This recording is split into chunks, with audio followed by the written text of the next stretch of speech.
Royal tutorial হোমের পক্ষ থেকে সকল ছাত্রছাত্রীদেরকে জানাই আন্তরিক শুভেচ্ছা ও অভিনন্দন। বন্ধুরা, আজকের এই ভিডিওতে আমরা আলোচনা করব মডেল অ্যাক্টিভিটি টাস্ক ষষ্ঠ শ্রেণীর ইতিহাস বিষয়টি। তো বন্ধুরা, চলো বেশি না দেরি করে দেখে নেওয়া যাক 1 নম্বর দাগের সঠিক শব্দ বেছে নিয়ে শূন্যস্থান পূরণ করো।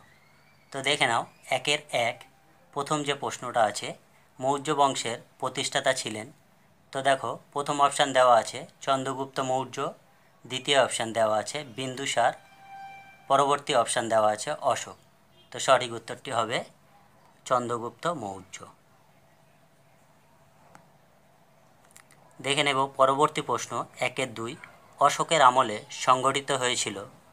অপশান এ হিদাসপাসের যুদ্ধ, অপশান বি মগধের যুদ্ধ, অপশান সি দেওয়া আছে দেখো কলিঙ্গ যুদ্ধ। তো সঠিক উত্তরটি হবে কলিঙ্গ যুদ্ধ। অশোকের জীবনে এই একটাই মাত্র যুদ্ধ, কলিঙ্গ যুদ্ধ। দেখে নাও পরবর্তী প্রশ্ন 1-এর 3 অর্থশাস্ত্র গ্রন্থের রচয়িতা ছিলেন। তো প্রথম অপশান দেওয়া আছে পুরু, দ্বিতীয় অপশান কৌটিল্য ও তৃতীয় অপশান বিন্দুসার। তো সঠিক উত্তরটি হবে কৌটিল্য। চলে যাব আমরা দ্বিতীয় দাগে। দ্বিতীয় দাগে ক স্তম্ভ ও খ স্তম্ভ মেলাতে হবে। তো ক স্তম্ভের দিকে দেখো আলেকজান্ডার, চন্দ্রগুপ্ত মৌর্য ও সম্রাট, আর খ স্তম্ভের দিকে দেওয়া আছে এ সাম্রাজ্য, বি ম্যাসিডন, সি মগধ। তো উত্তরটা আমরা দেখে নেব। আলেকজান্ডার ছিলেন ম্যাসিডনের রাজা, আর চন্দ্রগুপ্ত মৌর্য ইনি হবেন মগধের সঙ্গে এনার সম্পর্কযুক্ত, আর সম্রাট আমরা জানি প্রতিটা সাম্রাজ্যের একটা করে সম্রাট থাকে। তো সঠিক উত্তরটি আমরা এখানে লিখে দেখে নেব। আলেকজান্ডার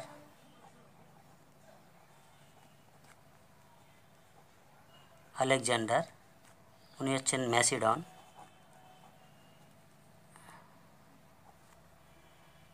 2 নম্বর দেখো চন্দ্রগুপ্ত মৌর্য ইনি হলেন মগধের সম্রাট। তৃতীয় যেটা দেওয়া আছে সম্রাট, আমরা জানি প্রতিটা সাম্রাজ্যের একটা করে সম্রাট থাকে। তো সম্রাট এর সঙ্গে হবে সাম্রাজ্য।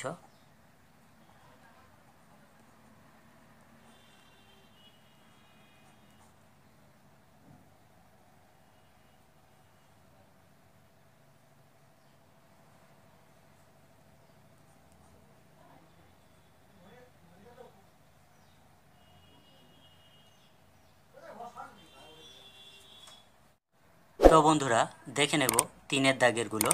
নিচের বাক্যগুলি কোনটি ঠিক ও কোনটি ভুল লেখো। তো দেখো 3-এর 1 মগধের রাজধানী ছিল পাটলিপুত্র। তো এটি হবে ঠিক। পরবর্তী 3-এর 2 অশোক জৈন ধর্মে দীক্ষা নেন। তো সঠিক উত্তরটি হবে ভুল। দেখে নেব পরবর্তী 3-এর 3 প্রিয়দর্শী নামে পরিচিত ছিলেন চন্দ্রগুপ্ত। তো সঠিক উত্তরটি হবে ভুল। এবারে আমরা দেখে নেব 4-এর দাগেরগুলো। এক কথায় উত্তর দাও। তো 4-এর 1-এর প্রথম প্রশ্নটি আছে সাম্রাজ্য কি। তো দেখো উত্তরটি দেখে নিই। সাম্রাজ্য একটি বিরাট অঞ্চলকে বোঝায়। অনেকগুলি রাজ্য জুড়ে একটা বড় শাসন এলাকা হয়, সেই বড় শাসন এলাকাই হলো সাম্রাজ্য। দেখে নেব পরবর্তী 4-এর 2 মৌর্য বংশের শ্রেষ্ঠ সম্রাট কে ছিলেন। তো সঠিক উত্তরটি হবে সম্রাট অশোক।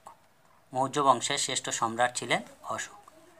4-এর 3-এরটা দেখো মৌর্য আমলে জেলা প্রশাসনকে কি বলা হতো। তো সঠিক উত্তরটা আমরা দেখে নেব। মৌর্য আমলে জেলা প্রশাসনকে আহার বলা হতো।